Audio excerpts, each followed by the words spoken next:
violence. I had been trafficked down on 82nd Avenue. I had ended up in a women's shelter. And the job I got was in the Red Lion Hotel, which is below the Rose Garden now. Back then it was the Memorial Coliseum. Our first target was Paul Allen, just a small guy, to get the toxic chemicals out of the hotel.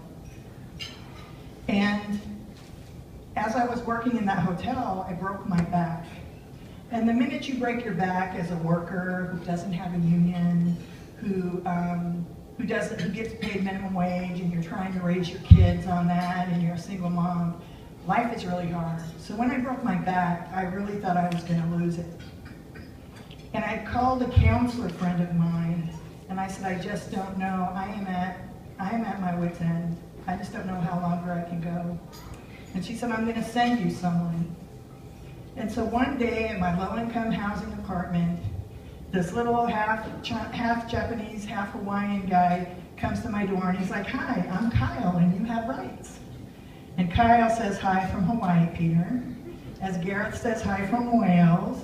And Medaxa says hi from Ethiopia today.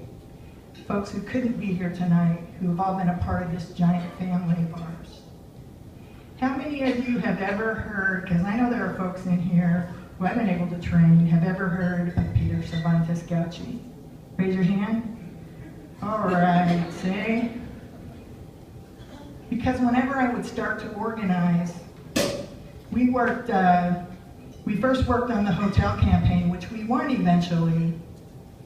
We won, but it was a bunch of women who were very afraid, who were one paycheck away from poverty, who didn't want to be caught by the bosses, who got treated even worse by the bosses when they found out we were organizing.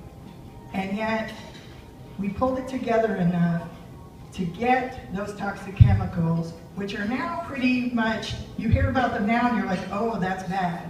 Well, back then that wasn't bad. Back then it was a substance that came in the computer chip industry that they got out of the computer chip industry because it caused miscarriages in the women working in the computers, in the computer chips, that solvent degreaser, which then moved into cleaning supplies for hotel workers. And so we got that out, we raised it, we got a no, do not patronize from the AFL-CIO. All of this was new to me. Unions were new. They were for someone else, not for me. Because when Kyle came to the door that day, he said, you have rights. And I said, other people have rights. You don't understand who I am. I don't have rights. And yet he kept saying it. He kept bringing me to workers' organizing committee events. And all of a sudden, this is the cheery part. A person who had come from a world that they thought was incredibly negative started meeting positive people for the first time in my life. And I don't know that he saw in me to bring me in and make the investments that he made in me. Because I've never lost a campaign. We've done the Hotel Workers Campaign. We worked with injured workers that got statewide recognition. We worked with day laborers. We raised awareness. We got up early, went to Migros Watch.